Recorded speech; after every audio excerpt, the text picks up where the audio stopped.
ওরে পাগল মুসাফির, একবার যদি মানুষ দুনিয়ার থেকে বিদায় নিয়ে কবরে যায় আর কোনো দিন আসে না। তখন মুসাফির বলে, বাদশা রে, তাহলে আপনি মনে হয় চিরজীবন থাকবেন।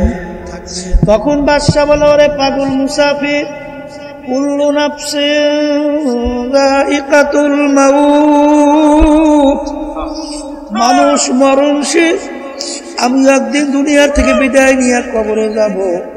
বলে, আপনিও কি আর আসবেন না? না, আমি আর কোনোদিন আসবো না। তখন মুসাফির বলে, বাদশা রে, আপনি আমাকে বলছেন বোকা, আসলে বড় বোকা তো আপনি। এ বাচ্চা, আপনার বাড়ির দরজায় মুসাফির খানা, একবার মানুষ থাইকা চইলা গেলে আবার এসে ইচ্ছা করলে থাকতে পারে, কিন্তু আপনার এই মুসাফির খানা থেকে যদি একবার কেউ বের হয়ে যায় আর কোনো দিন আসে না। মুসাফির হাম ইহা সবাই কবর আখের ঠিকানা, कोई आगे रवाना है कोई पीछे रवाना। বলার সঙ্গে সঙ্গে বাদশার চিন্তার পরিবর্তন ঘটে গেল। আমি এই বাদশাহী দিয়ে কি করব? আমি এই সম্পদ দিয়ে কি করব? আমি এই সম্মান দিয়ে কি করব? আমাকে যদি সাদা 3টা কাপড় দিয়ে পেঁয়াজ দেব, তখন কোথায় যাইবে আমার বাদশাহী? কোথায় যাবে আমার টাকার গরম? কোথায় যাইবে আমার ক্ষমতার গরম? আর যদি আমার মালিককে রাজি খুশি না কইরা যদি কবরে যাই, আল্লাহ রসুল বলছে, আল কবরু রাউযাতুম মিন রিয়াজিল জান্নাহ আও হুফরাতুম মিন হুফারিন নার। আমার উম্মতেরা, এই যে কবর দেখো, এই কবর কিন্তু আসল কবর না। কোন কোন আল্লাহর বান্দা বান্দির কবর একটা বেহেশতের বাগান হইয়া যাবে। এ মুসলমান, আমি বলি না, আল্লাহ রসুল বলছেন, আমি শুনাইতেছি। আল্লাহ আপনি আমার জন্য, আমাদের সবার জন্য কবুল করে নেন। আল্লাহ রসুল বলে, ও আমার উম্মতেরা, কোন কোন নাফরমানের কবরের মধ্যে জাহান্নামের আগুন এসে ভইরা যাবে। এ আমার দয়ার মালিক, দয়া করে আপনি আমাদেরকে মাফ কইরা দিয়ে। আল্লাহ রসুল বলে, কোন কোন নাফরমানের কবরের মধ্যে 99 তিনহিনান আও নুফিখা ফিল আরদি মা আনবাতাত খাদরা। আল্লাহর হাবিব বলেন, কোন নাফরমানের কবরের মধ্যে 1টা 2টা না 99টা বিষাক্ত সাপ জমা হইয়া যাবে। এত বিষধর সাপ হবে, জমিনের দিকে মুখ করে যদি ফুঁক দিত, কোন গাছপালা তরুলতা মাথা জাগাতে পারত না। কিয়ামত পর্যন্ত নাফরমানকে ওই সাপ পেঁচাইয়া পেঁচাইয়া ঠুকরাইতে থাকবে। আল্লাহ আপনি আমাকে সবাইকে মাফ করিয়া দিয়ে। 2 জন আন্দাবাদা ফেরেশতা কিয়ামত পর্যন্ত কুরজ দিয়া পিটাবে। আরে আল্লাহু আকবার! আরে ওই কবরের মাটি নাফরমানকে 2 পাশ থেকে এমন ভাবে চাপ মারবে, এক পাজরে হাত দিয়ে অন্য পাজরে মিশাইয়া দেবে। আল্লাহ আপনি আমাকে, আমাদের সবাইকে মাফ কইরা দেন। এ কবরের যাত্রীরা, কুরআনুল কারীম কিন্তু সত্য। 1500 বছরের মধ্যে এত ইসলামের শত্রু দুনিয়ার থেকে গেল, এত বৈজ্ঞানিক দার্শনিক গেল, বর্তমানে অভাব নাই। ইসলাম বিদ্বেষী সংখ্যার কোনো অভাব নাই, কিন্তু আজ পর্যন্ত কুরআনুল কারীমের মধ্যে একটা নোক্তারও কোনো পরিবর্তন ভুল বের করতে পারে না। জোরে তো পারছে। যদি না পাইরা থাকে, আমার বাজানদেরকে বলবো, পর্দারে মা বোনদেরকে বলবো, বাজান, আর দুনিয়া মাজরাতুল আখিরা, এই দুনিয়াটা হলো আখিরাতের সম্বল সম্পদ কামাই করার জায়গা। একটা নেকির মূল্য সম্পর্কে আল্লাহ রাসূল সাল্লাল্লাহু আলাইহি ওয়াসাল্লাম বলছেন, উহুদ পাহাড়কে ইঙ্গিত করিয়া পুরা পাহাড়টা যদি স্বর্ণের হয়ে যায়, এর যত মূল্য হবে তুলনা ছাড়া একটা নেকির মূল্য অনেক বেশি। একটা নেকির প্রয়োজন সম্পর্কে আল্লাহ রাব্বুল আলামিন কুরআনুল কারীমের ভিতরে বলছেন, ফামান ইয়া'মাল মিসকালা যাররাতিন খায়রান ইয়ারা ওয়া মান ইয়া'মাল মিসকালা যাররাতিন শাররান ইয়ারা। রব্বুল আলামিন বলেন, যাররা পরিমাণ তোমার যদি নেকি থাকে তার ফল তুমি ভোগ করতে পারবে, আর যাররা পরিমাণ যদি তোমার গুনাহও থাকে তার ফলও তোমার ভোগ করতে হবে। আমি বলছি না, আল্লাহ বলছেন। সারা কিয়ামতের ময়দানে ঘুরিয়া একটা নেকি সংগ্রহের কোনো সুযোগ থাকবে? বলে কেন থাকবে না? কিয়ামতের ময়দানটা এত ভয়াবহ হবে, এত কঠিন হবে। আল্লাহ রাব্বুল আলামিন কিয়ামতের ময়দানের অবস্থান বুঝাতে যাইয়া আল্লাহ কোরআনুল কারীমের ভিতর বলেন, ইয়াউমা ইয়াফিরুল মারউ মিন আখিহি ওয়া উম্মিহি ওয়া আবিহি ওয়া সাহিবাতিহি ওয়া বানিহি লিকুল্লি ইমরিইন মিনহুম ইয়াউমা ইযিন শা'নুন ইউগনিহি। আল্লাহ রাব্বুল আলামিন বলছেন, যারা মাহফিল করায় মাইক কিভাবে সেটিং করতে হবে সফরসূচির পিছনে কিন্তু দেওয়া আছে। মূল যারা এখানে আসে এরা সুন্দর কথা শুনবে, শুনতে পারে না, ভিতরে ঠিক মতো বুঝেই না কথা। এরা শুধু শব্দ বাহিরে দেয়, তাহলে এই মানুষগুলো শুনবে কি? বাহিরে শুনুক, তাহলে মাঠে ডাকছেন কেন? এই যারা মাহফিল করায় এরা এই বিষয়টা গুরুত্বই দেয় না, যার কারণে বয়ানও করা যায় না, কথাটাকে শ্বাস নিয়ে যায়, মাথার ভিতরে আঘাত করে, একটা অসুন্দর শব্দ হয়, শব্দ দূষণ হয়। একটু আগে কিন্তু ভালো ছিল, আবার ঘুরাইয়া ওই শব্দ হলে দিকে আসে, শব্দ রিপ্লাই হইতেছে। কিয়ামতের ময়দানটা এত কঠিন হবে, মা পর্যন্ত সন্তানের পরিচয় না দিয়া সন্তান থেকে মা ভাইগে যাবে। মা যদি সন্তান থেকে ভাগে, মায়ের চেয়ে আপন দ্বিতীয় আর কেউ আছে? থাকতে পারে? কথাটা কি আমি বলছি না আল্লাহ বলছে? তাহলে কিয়ামতের ময়দানে কেউ কাউকে নেকি দিবে? চিন্তাও করা যায় না। নেকি সংগ্রহের জায়গা কিন্তু দুনিয়াতে। কোথায়? আজকে যারা মাহফিলে আসছেন, নিয়াত যাদের সহি, লক্ষ লক্ষ নাকি আল্লাহ রাব্বুল আলামিন আমল নামায় দান করবে। যে সিনে ঠকছি, যারা আসে নাই যে সিনে ঠকছে। এখন আপনার আমি বলি তো জিসি আর ঠকছে, কিন্তু এক শ্রেণীর মুসলমানের ঘরে জন্মগ্রহণ করার পরেও আমাদের এই কথাগুলো নিয়ে তারা হাসাহাসি করে, টিটকারি মারে, গুরুত্ব তো দেয়ই না, বরঞ্চ একজন আরেকজনকে হাসতে হাসতে ঢইলে ঢইলে পড়ে। কথা বোঝেন নাই? আমি আমার বাজানদেরকে বলবো, মনে করছেন আমরা হুজুরেরা কিছু বুঝি না? আল্লাহর রহমতে কম বুঝি না, বুঝে শুনেই দাঁড়িয়ে রাখছি, বুঝে শুনে লম্বা জামা গায়ে দিছি, বুঝে শুনে টুপি মাথায় রাখছি, বুঝে শুনে আল্লাহর রহমতে 5 ওয়াক্ত নামাজ জামাত সহকারে আল্লাহর রহমতে পড়ার চেষ্টা করি। আল্লাহর রহমতে হারাম হালাল তমিজ পার্থক্য করিয়া খাই চলার চেষ্টা করি। আল্লাহর রহমতে সুন্নাত তরিকার উপরে চলার চেষ্টা করি। আল্লাহ যেটা আদেশ করছেন পালন করার চেষ্টা করি, যেটা নিষেধ করছেন ফেরার জন্য চেষ্টা করি। কারণ কি?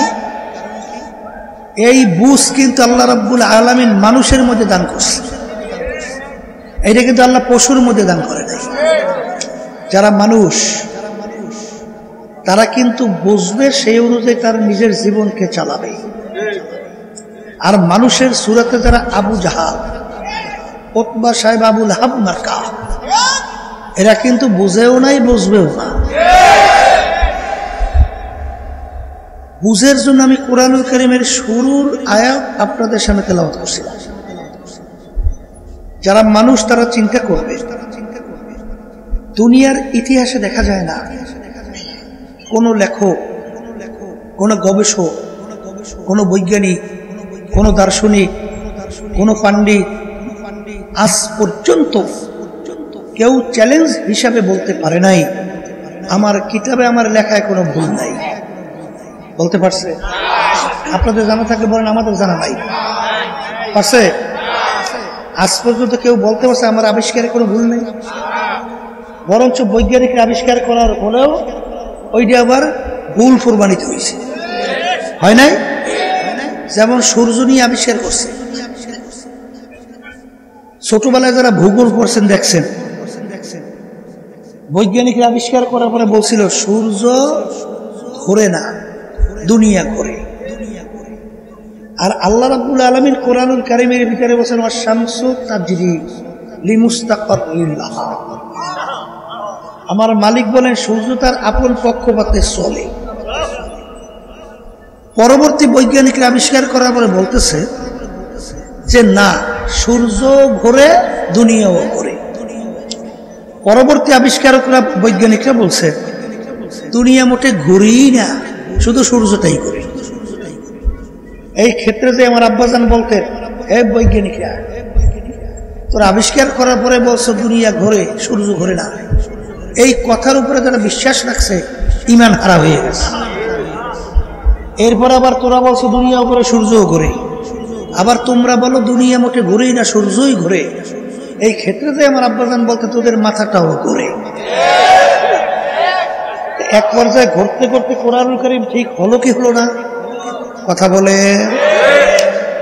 আমার বাজানদেরকে বলবো, পর্দা আলে মা বোনরা যারা শুনতেছে, যারা মানুষ, তারা চিন্তা করবে কোরআনুল কারীম নাজিল হলো প্রায় 1500 বছরের কাছাকাছি।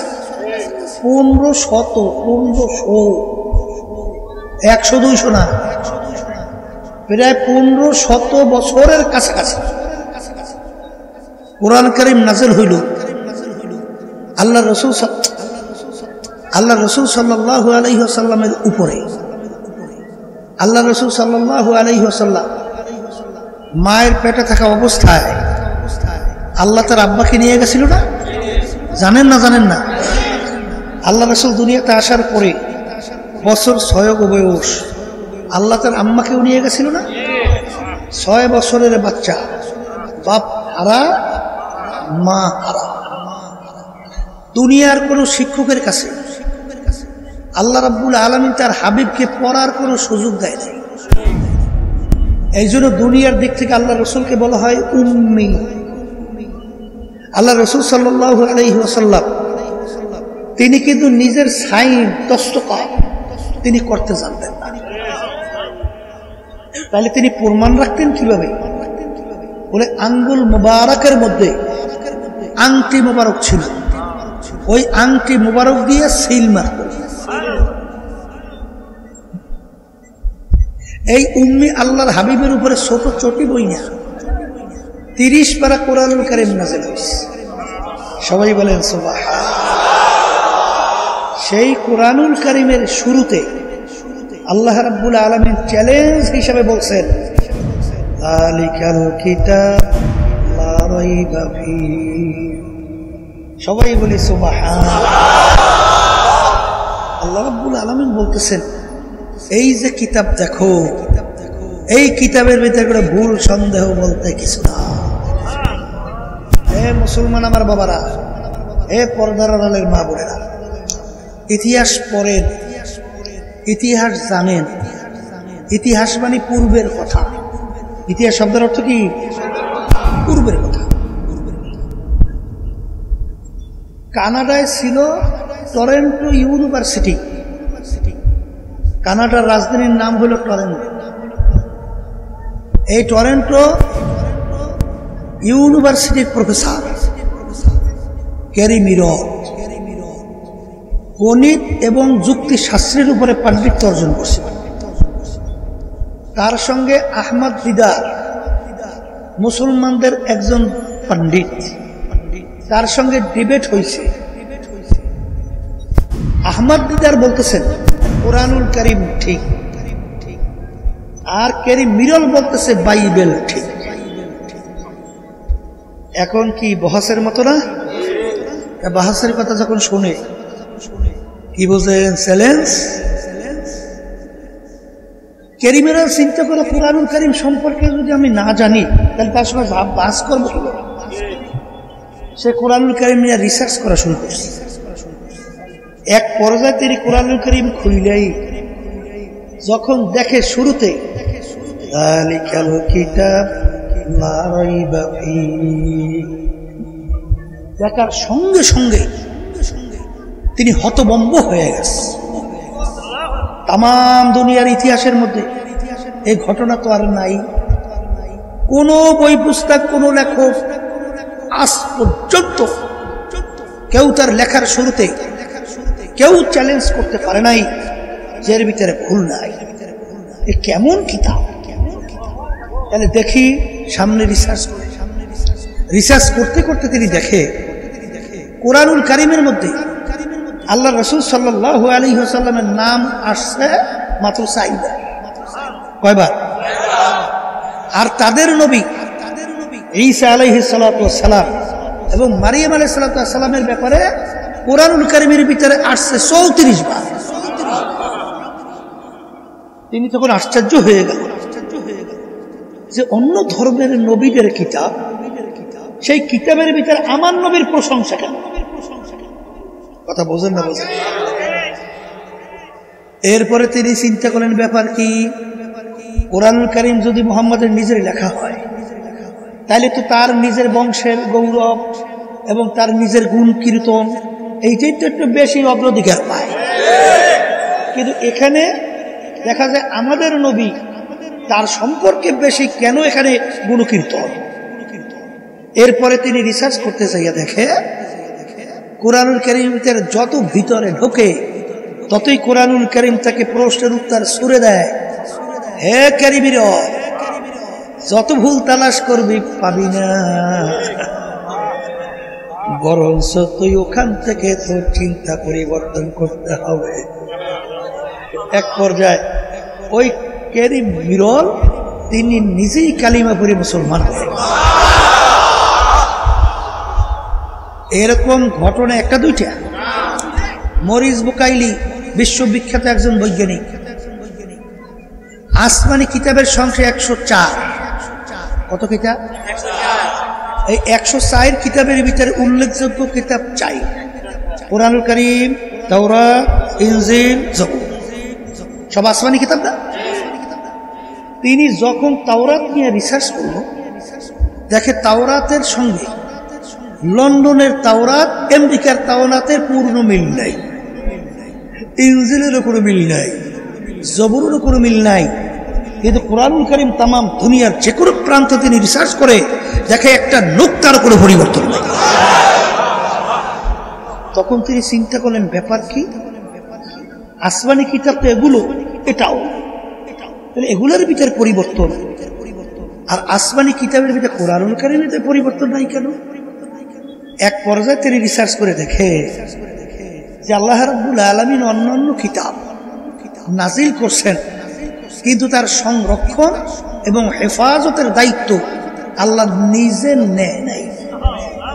কিন্তু কুরআনুল কারীম নাজিল করার পরে আল্লাহ রাব্বুল আলামিন বলতেছেন, ইন্না নাহনু নাযালনা যিকরা ওয়া ইন্না লাহু লাহাফিজুন। আমার মালিক বলেন, কুরআনুল কারীম নাজিল করলাম আমি, ওর হেফাজত সংরক্ষণের দায়িত্ব নিলাম আমি। এই জন্য কাফের ইসলাম বিদ্বেষী চক্রদেরকে বলবো, সব একত্রিত হইয়াও কুরআনুল কারীমকে মিটানো যাবে না। ঠিক না বেটে? আল্লাহর বান্দারা, এই যারা নাকি নাস্তিক মনা, দুনিয়া ঠিক পাইছে, দুনিয়া সেন্সে, দুনিয়ার পরিচয় পাইছে, আখিরাত বলছে, আল্লাহর পরিচয় বলছে, আমি সেই বাজানদেরকে বলবো, এক নাস্তিক ইমামুল আজম আবু হানিফা রাহমাতুল্লাহি আলাইহি জমানার ভিতরে চ্যালেঞ্জ হয়। নাস্তিক বলতেছে আল্লাহ বলতে কিছু নাই, ওকে নাউজুবিল্লাহ আউজুবিল্লাহ কর না। আর ইমামুল আজম আবু হানিফা রাহমাতুল্লাহি আলাইহি বলেন আল্লাহ বলতে আছে। তাহলে ঠিক আছে, চ্যালেঞ্জ হোক, বাহাস হবে। এখন বাহাসের 3 তারিখও ঠিক হয়েছে। তা 3 তারিখ ঠিক হওয়ার পরে বাহাসের কথা শুনলে লোকজন কি অনেক জড়ো হয়ে গেছে না? এই নাস্তিক তো দলবল সহ আসছে। ধরো সময় দেওয়া আছে 9টা সময় শেষ, মুসলমানও জমা হয়েছে, কিন্তু ইমামুল আজম আবু হানিফা রাহমাতুল্লাহি আলাইহি তিনি এখন আসেন নাই। এখন নাস্তিকের গলা বাইরে গেছে। এই বলছি না যে আমার সঙ্গে চ্যালেঞ্জে বাহাসে পারবে না, ভয়তে ফালাইছে, দেখো নাই আসে না। এখন মুসলমানদের রুহু লগে মুখ সব ছোট হয়ে গেছে, মুখ বেজা, মজলিস ভাঙবে। হঠাৎ দেখে ইমামুল আজম আবু হানিফা রাহমাতুল্লাহি আলাইহি দূর থেকে তারা উড়া কইরা দৌড়ে আসতেছে। তখন মুসলমান নারায়ে তাকবীর, আল্লাহু আকবার, এই স্লোগান দিয়ে বলতেছে মাশাআল্লাহ, আমাদের ইমাম আইসে গেছে। এখন নাস্তিক বলতেছে, এই আপনি কেমন মুসলমান, আপনি সময়ের গুরুত্ব দেন না, আপনি সময় মতো আসলেন না কেন? তখন ইমামুল আজম আবু হানিফা রাহমাতুল্লাহি আলাইহি বলে, এ নাস্তিক চুপ করতো, বলে তাকি এই মানুষের সুবিধা অসুবিধাও তো থাকতে পারে। আমার বাড়ি নদীর উপর, জানো? বলে জানি তো। বলে আমি ঠিক টাইম মতো এখানে উপস্থিত হওয়ার জন্য আমি যখন নদীর পাড়ে আসছি, আইসা দেখি নদী পার হওয়ার মতো কোনো বাহন নাই, নৌকা নাই, ট্রলার নাই, কিচ্ছু। এখন আমি দুশ্চিন্তায় পড়ছি, নদী পার হবো কিভাবে? আল্লাহর কি কুদরত, আল্লাহর কি। হঠাৎ দেখি নদীর উপরে একটা গাছ আপনি পড়ে গেছে।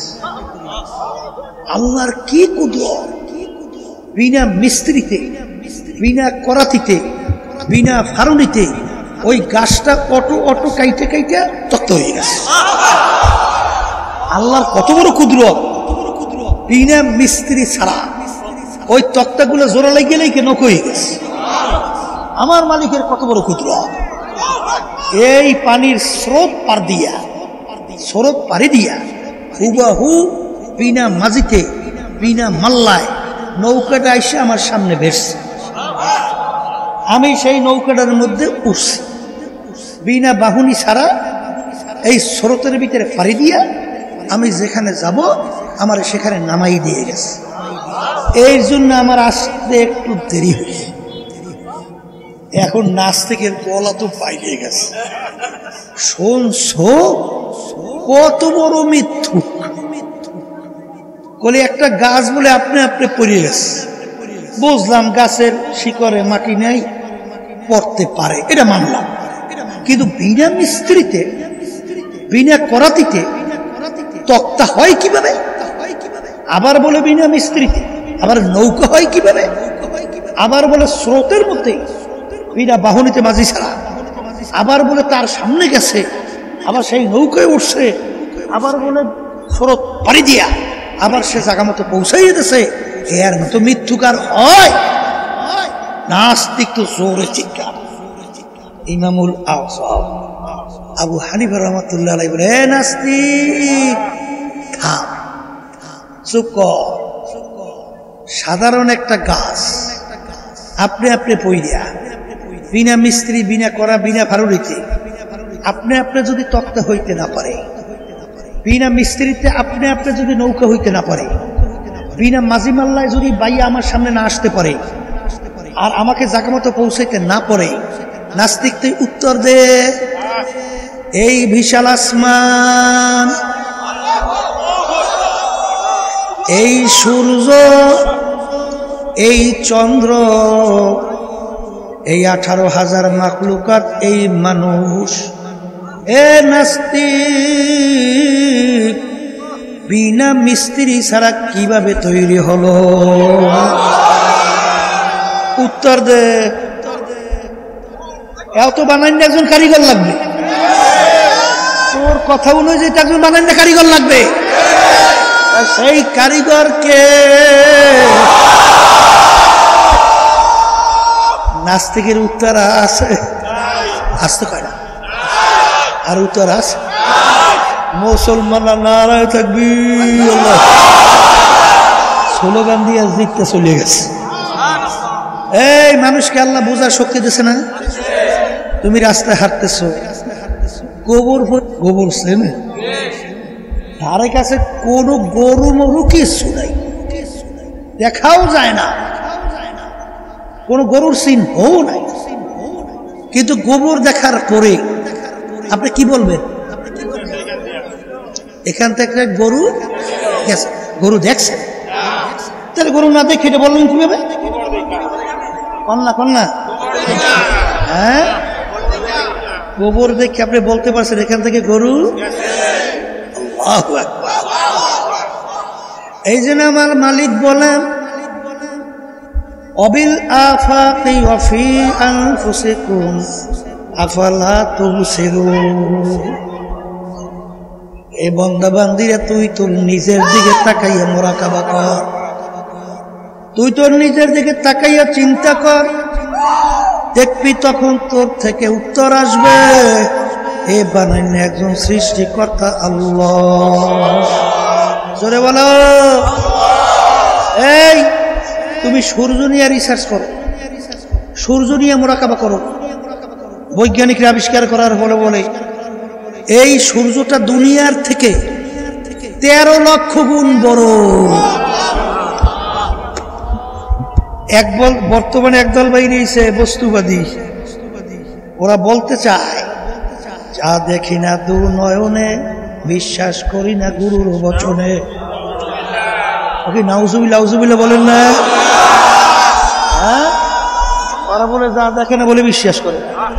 হ্যাঁ, এ কপাল ফোরার, দেখো না বিশ্বাস করো না। আরে ওরা আবার আমাদেরকে ঠেক দেওয়ার জন্য বলে, হুজুরেরা বয়ান করে, এ আল্লাহর বান্দারা, যাকে আল্লাহ রাব্বুল আলামিন একটা ছোট বেহেশত দান করবে একজনকে 10টা দুনিয়ার সমান। কয় দুনিয়া? কয়জনকে দেবে? এখন ওরা বলে শোন হুজুর অযৌক্তিক কথা, একজনকে যদি দেয় 10 দুনিয়ার সমান বেহেশত, বড় বেহেশত কত বড় তার তো পরিমাণ নাই। একজন দুজন লোক বেহেশতে যাবে না কোটি কোটি? আরো আসতে বলে, তাহলে কোটি কোটি লোক যদি বেহেশতে যায়, ছোট বেহেশত যদি একজনকে দেয় 10 দুনিয়ার সমান, বড় বেহেশত কত বড় তা আল্লাহই ভালো জানে। তাহলে এত জায়গা মাওলায় পাই কি আছে? আল্লাহর রহমতে বর্তমানে আবিষ্কারের যুগে আমার মালিকের জায়গার কোনো অভাব নাই। কিছুদিন আগে আমেরিকার নাসা একটা সংস্থার নাম মহাকাশ নিয়ে রিসার্চ করে। নাসা মহাকাশ রিসার্চ করতে যাইয়া দেখে মহাকাশের ভিতরে একটা গর্তের সন্ধান পাইছে কিছুদিন আগে। ওই গর্তের নাম রাখছে কৃষ্ণ গহ্বর, অন্ধকার গুহা। এখন এই গর্তের মুখটা কতটুকু একটু বুঝবেন না? বৈজ্ঞানিকরা বলতেছে আমরা সূর্য দেখতেছি দুনিয়া থেকে কত গুণ বড়? 13 লক্ষ গুণ। বৈজ্ঞানিকরা বলতেছে গর্তের মুখটা এত বড়, এরকম 30,000 কোটি সূর্য। কত কত? এরকম 30,000 কোটি সূর্য একত্রিত কইরা ওই গর্তের মুখের ভিতরে একসঙ্গে ঢুকেই দেওয়া যায়। এখানে মতো নামাজ নাই, রোজা নাই, খালি দুনিয়াটাই চিনলা, আখেরাত সম্পর্কে চিন্তা করলা না? আমাকে কে বানাইল, কেন বানাইল, ছিলাম কোথায়, আছি কোথায়, রওনা করলাম কোথায়। এই চিন্তা কিন্তু তোমার বাড়ির পাশের গোয়ালঘরের গরু করবে না, কারণ এই বুঝ কিন্তু আমার মালিক গরুর মধ্যে দেয় নাই। এই চিন্তা কিন্তু তোমার বাড়ির ছাগলটায় করবে না। এই চিন্তা করার জন্য, বুঝের জন্য আমার মালিক তোমাকে আমাকে জ্ঞান বুঝ দান করছে। কথা ঠিক কিনা? ওই নাসার বৈজ্ঞানিকরা বলতেছে এই যে গর্তের সন্ধান পাইল, এর চেয়েও বলে বড় বড় গর্তের সন্ধান পাওয়া যায়। এখন আমার মালিক যদি ঘোষণা করতেন যাকে ছোট বেহেশত দেব 10 দুনিয়া না 100 দুনিয়ার সমান, মালিকের জায়গা আছে না? জোরে বলা আছে না? এই চিন্তা নিয়ে যারা মুরাকাবা করে, এই খেয়াল নিয়ে যারা মুরাকাবা করে, যখন একটা গোলাপ ফুলের দিকে তাকায় আর একটা গোলাপ ফুলের ঘ্রাণ নেয়, তখন মুরাকাবা কইরা তখন সে বলে আমার মালিক কত বড় কুদরতের মালিক। এই গোলাপ ফুলের মধ্যে এত বড় মনোমুগ্ধকার এত সুন্দর ঘ্রাণ কে লুকায় রাখলো, কোথায় রাখলো? হাজার রকমের ফুলের ভিতরে হাজার রকমের ঘেরান, এই ঘেরান কে লুকায় রাখলো, কে ডিজাইন বানাইলো?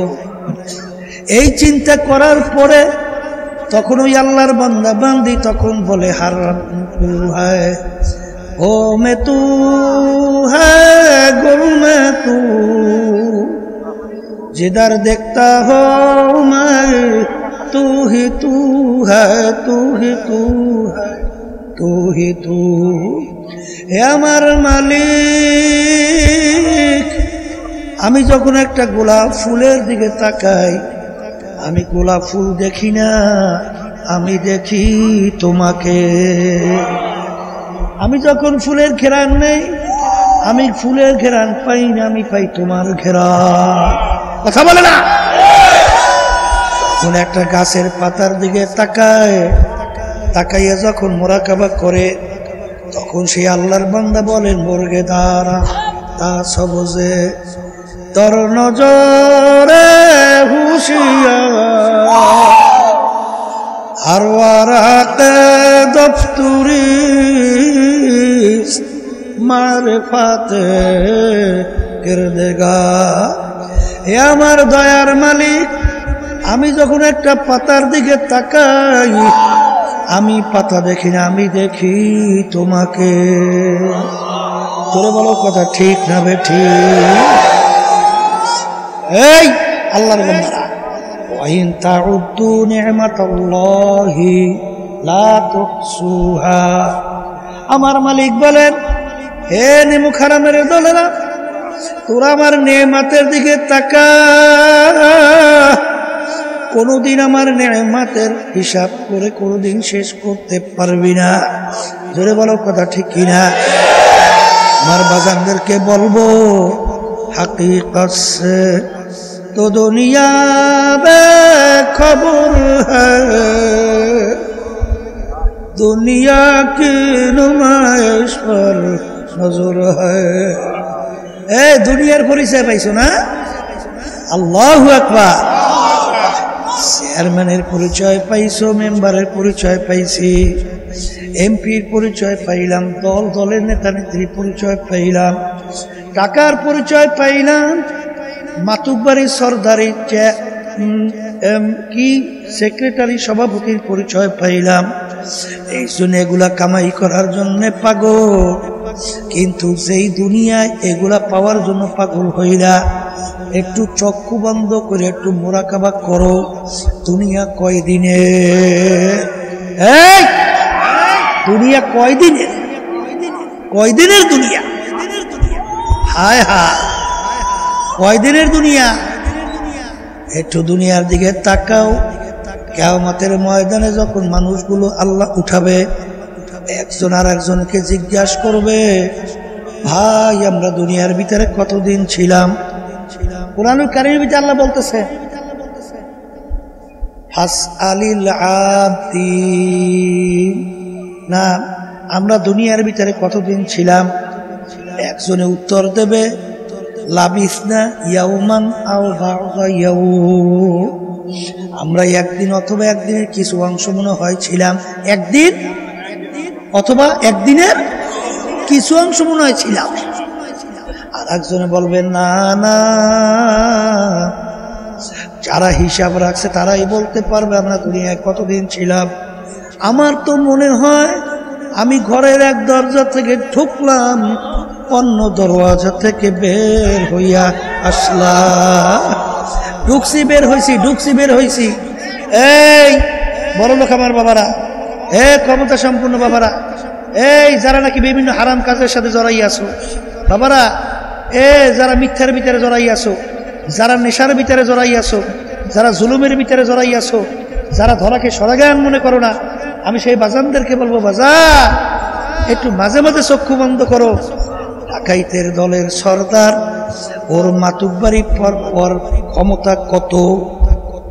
ডাকাইতের দলের সর্দার, ওর দলীয় লোক যদি কোনো অন্যায় করে অনেক সময় গুলি করে মাইয়াও ফেলায়। পাওয়ার কিন্তু আর মাতুব্বাড়ি সর্দারি কতক্ষণ? পুলিশের হাতে অ্যারেস্ট হওয়ার আগ পর্যন্ত। কথা বলে না? এই যখন পুলিশের হাতে অ্যারেস্ট হয়ে যায় আর বুট দিয়ে যখন ফাড়ায়, লাইঠায়, হাড্ডিগুডি ভাঙ্গে, কোথায় যায় আর সারগিরি, কোথায় যায় ও সর্দারগিরি। কথা বলে না? চক্ষু খোলা দুনিয়া আমার বাবারা। আজকে স্বাধীনতা পাইয়া ধরাকে যারা সরা জ্ঞান মনে করেন না, আমি সেই বাজানদেরকে বলবো, এই স্বাধীনতার মধ্যে আমার মালিক তোমাকে আমাকে কিছু বলবে না। কারণ পরীক্ষার হলের ভিতরে ছাত্রছাত্রী পরীক্ষা দেয়, ছাত্রছাত্রী 3 ঘন্টার জন্য স্বাধীনতা পায়। সামনে কয় তা লাগবে, তাকে বাধা দেওয়ার কোনো আইন নাই। আছে আছে আছে কোন আইন আছে? কি যদি এই সুযোগ পাইয়া গল্প কাহিনী লিখে 3 ঘন্টা শেষ করে ফলাফল বের হইবে, কি পাইছে? ছাত্র ফেল। কথা কয় না? আমার মালিক তোমাকে আমাকে দুনিয়ায় পাঠাইয়া আমার মালিক ঘোষণা করেন, আমহিল হুমরুয়াইদা, আমি তোমাদেরকে স্বাধীনতা দান করলাম। কেন? লিয়াবলুয়াকুম আইয়ুকুম আহসানু আমালা, পরীক্ষা নেওয়ার জন্য। পরীক্ষার হলে কে আমার হুকুম অনুযায়ী ভালো কাজ করো, কে আমার হুকুমের বিরুদ্ধে চালন করো, এই পরীক্ষা নেওয়ার জন্য তোদেরকে আমি স্বাধীনতা দান করছি। স্বাধীনতা পরীক্ষার হলে এখানে যা মনে করে তা কিছু করলে মালিক কিছু বলবে? বলবে?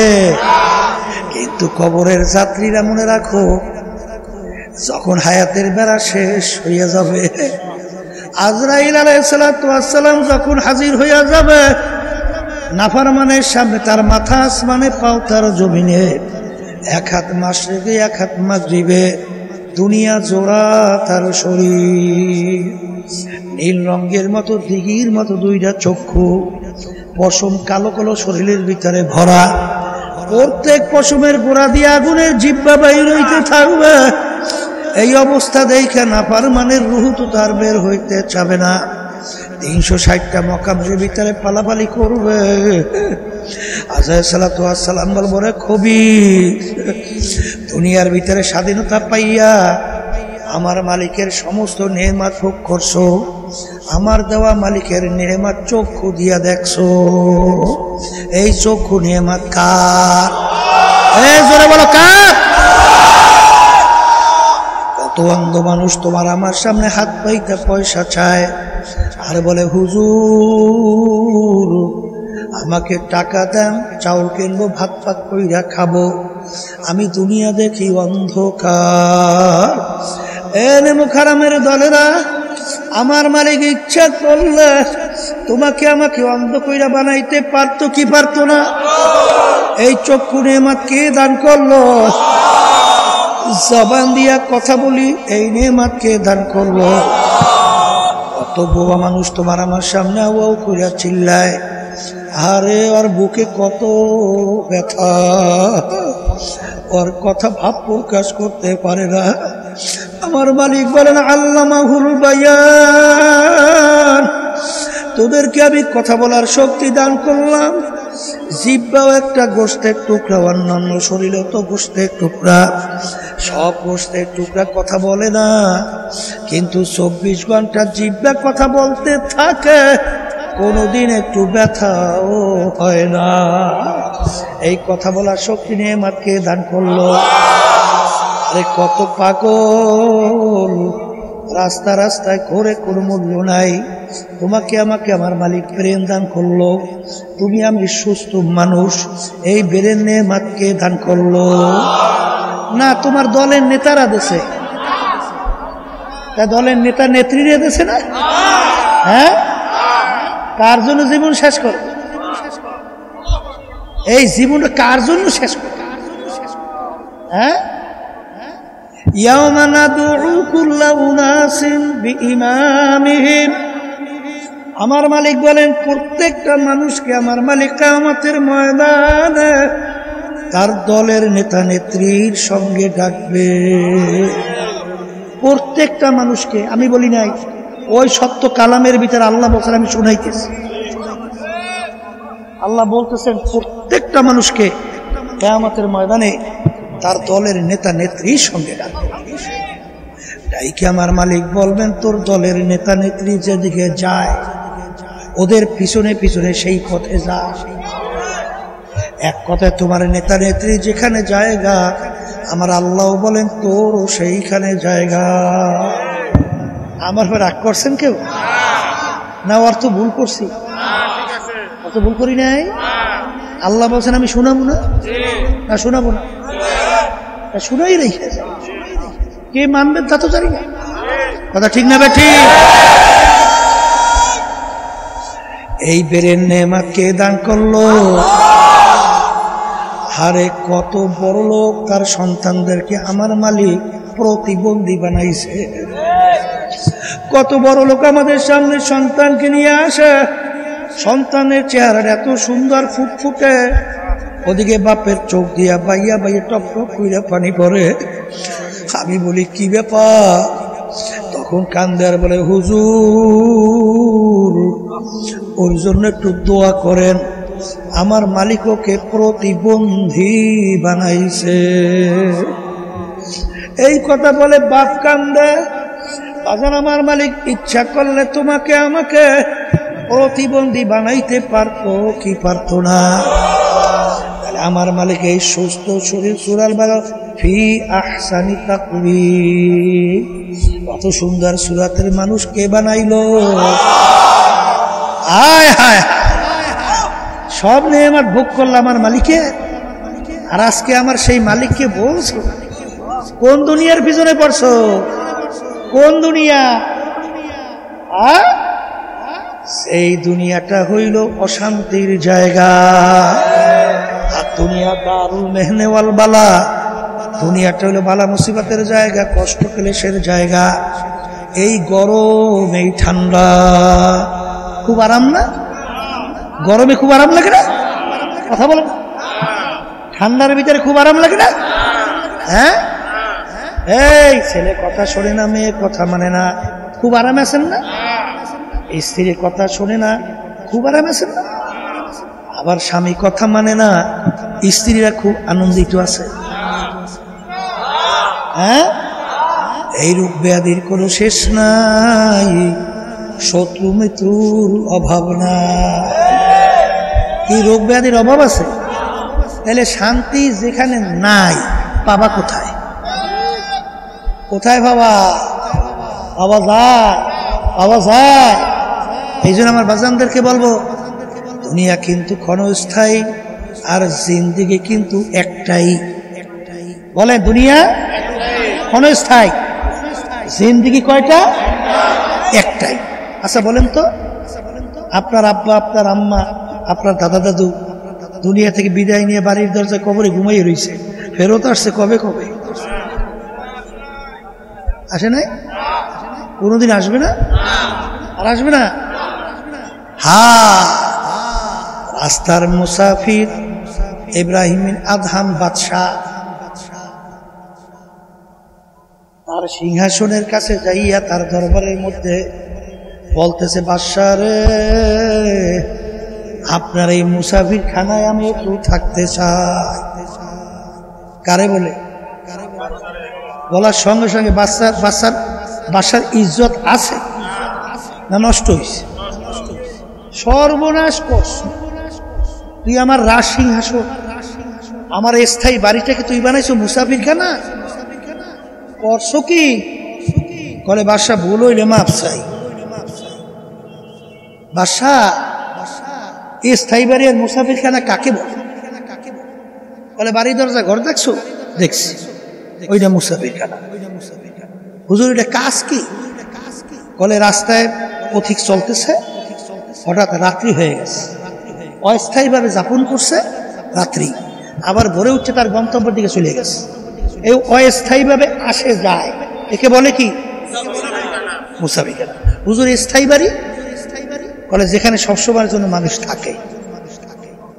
তাহলে হুজুর পরিচয় পাইছে।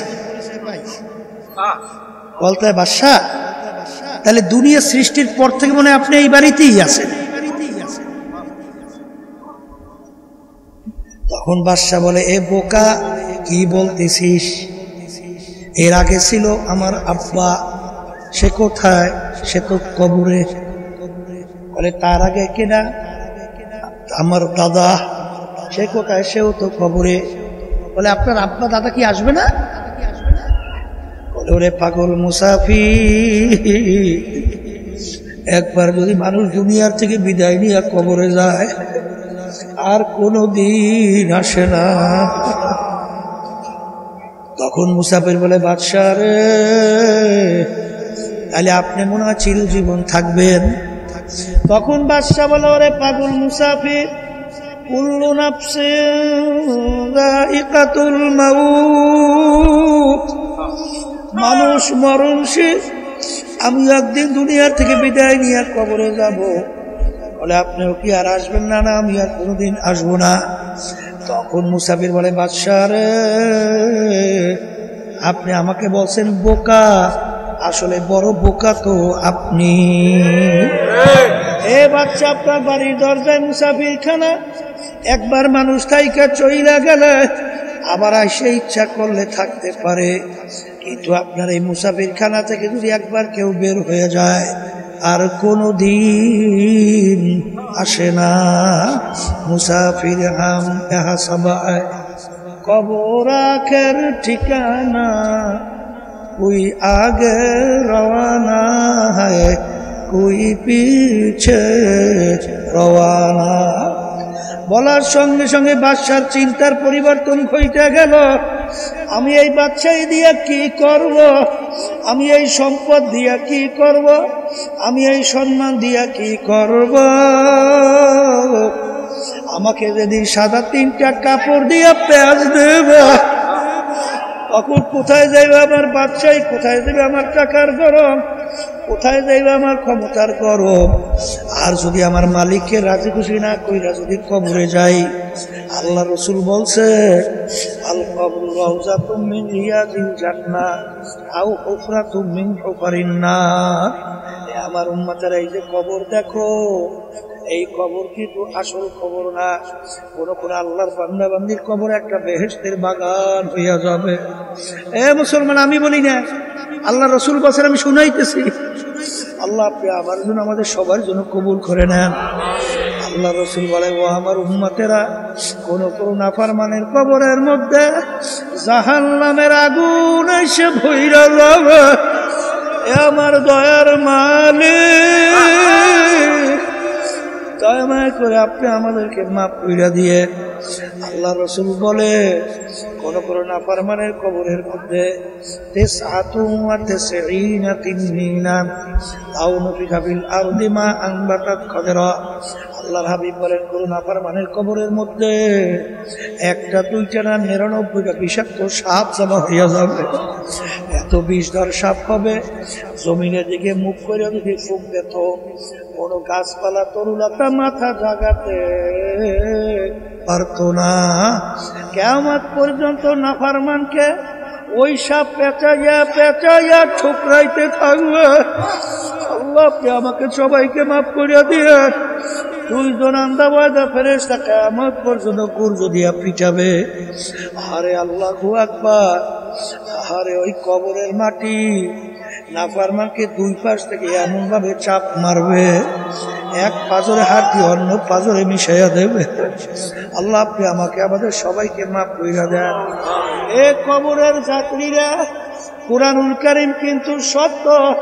1500 বছরের মধ্যে এত ইসলামের শত্রু দুনিয়ার থেকে গেল, এত বৈজ্ঞানিক দার্শনিক গেল, বর্তমানে অভাব নাই। ইসলাম বিদ্বেষী সংখ্যার কোনো অভাব নাই, কিন্তু আজ পর্যন্ত কুরআনুল কারীমের মধ্যে একটা নোক্তারও কোনো পরিবর্তন ভুল বের করতে পারে না। জোরে কও পারছে, পারছে। যদি না পাইরা থাকে আমার বাজানদেরকে বলবো, পর্দারে মা বোনদেরকে বলবো, বাজান আর দুনিয়া মাজরাতুল আখিরা, এই দুনিয়াটা হলো আখিরাতের সম্বল সম্পদ কামাই করার জায়গা। এ আল্লাহর বান্দারা, পর্দারে মা বোনেরা, এরপরেও যদি না বুঝো, মালিক কত ঘটনা বাংলাদেশের মধ্যেও দেখায়। আমাদের চরমনাইয়ের মুজাহিদ ছিল কুড়িগ্রাম, আরে অনেকে তাকে ঘুঘু মুন্সি হইয়া ডাকতো, আসলে তার নাম ছিল বশির উদ্দিন মুন্সি। দুনিয়া থেকে বিদায় নিয়ে কবরে যাওয়ার পরে 32 বছর পরে নদীর ভাঙ্গলে যখন তার কবর ভাঙা গেল, কাপনের কাপন সহ তাজা লাশ বের হয়ে আসলো। 32 বছর পরে কাপনেরও কাপড়, এই কাপনের কাপড়েও কিছু হয় নাই। এ কবরের যাত্রীরা, দুনিয়ার কোন যুক্তি আছে একটা কাপড় 32 বছর পর্যন্ত মাটির সঙ্গে লাইগা রইল, কাপড়েরও কিছু হয় নাই? এরকম কোন যুক্তি দুনিয়ায় আছে? অনেক জাতীয় পত্রিকায় ছবি সহ দিয়ে দিছিল, একে দেখছেন কি? অনেকে দেখছেন, দেখছেন জাতীয় পত্রিকা আইছিল ছবি সহ, প্রায় 32 বছর পর। দুনিয়ার কোন যুক্তি আছে? কোন যুক্তি আছে? এখন উঠাই না আব্বাজান রহমাতুল্লাহি আলাইহি, তার নামের মাদ্রাসা ফজলুল উলুম, সেই ফজলুল উলুমের সামনে নতুন ভাবে দাফন করছে। আমি কয়েক মাস আগেও সেই কবর জিয়ারত করে আসছি। গত রমজানে আমি গেছিলাম উমরা হজে, আমির হামজা রাদিয়াল্লাহু তাআলা আনহু তার কবর জিয়ারত করে যখন গেলাম, বাজারে আমির হামজা রাদিয়াল্লাহু তাআলা আনহু শাহাদত বরণ করার প্রায় 50 বছর পরে যখন তার লাশ মোবারক বের হয়ে আসছিল, একেবারে দিব্যি মনে হয় এখন ঘুমাইয়া রয়েছে। ইরাকের দাজলা নদীর কিনারে 2 জন সাহাবায়ে কেরামের লাশ মোবারক পাওয়া গেছিল 1400 বছর পরে। কত বছর? 1400 বছর পরে। চক্ষু দুইটা খোলা। মনে করছে আমরা হুজুররা কিছু বুঝি না? হ্যাঁ, সব তো মনে বুঝছে। আজকে শরীরের ভিতরে একটু আগুন লাগলে 1 মিনিট আগুনে আঙ্গুল রাখা যায় না, কিন্তু আরাম প্রিয় আমার বাবারা, ধনী আমার বাবারা, ক্ষমতা সম্পূর্ণ আমার বাবারা, বাজানে একবার যদি মিথ্যা কথা বলো, বাজানে একটা মিথ্যা কথার জন্য 7000 বছর জাহান্নামের আগুনে জ্বলতে হবে। 1 ওয়াক্ত নামাজ যদি ইচ্ছা কইরা কেউ ছাইরা দাও, এই অপরাধে 2,88,00,000 বছর জাহান্নামের আগুনের ভিতরে জ্বলতে হবে। একবার যদি কেউ রমজান মাসে একটা রোজা ইচ্ছা করিয়া ছাইরা দাও, কমপক্ষে 70,000 বছর জাহান্নামের আগুনে জ্বলতে হবে। একবার যদি কেউ নেশা করো, যার মাধ্যমে ব্রেন বিকৃতি ঘটায়, কমপক্ষে একটা কবিরা গুনাহ, কমপক্ষে 7,000 বছর জাহান্নামের আগুনে জ্বলতে হবে।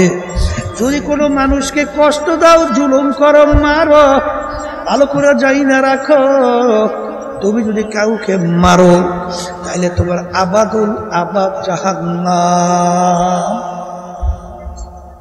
কি বলছো? শুনেই রেখা যায়, মানবেন কিনা জানি না। কথা ঠিক না? ঠিক। আমার বাবাদেরকে বলবো, পর্দারে মা বোনদেরকে বলবো, কবরে মাহফিলকে হেদায়েতের জরিয়া বানায়া দেন। সুবহান রাব্বিকা রাব্বিল ইজ্জাতি আম্মা ইয়াসিফুন ওয়া সালামুন আলাল মুরসালিন আলহামদুলিল্লাহি রাব্বিল আলামিন। কেউ উঠছেন না।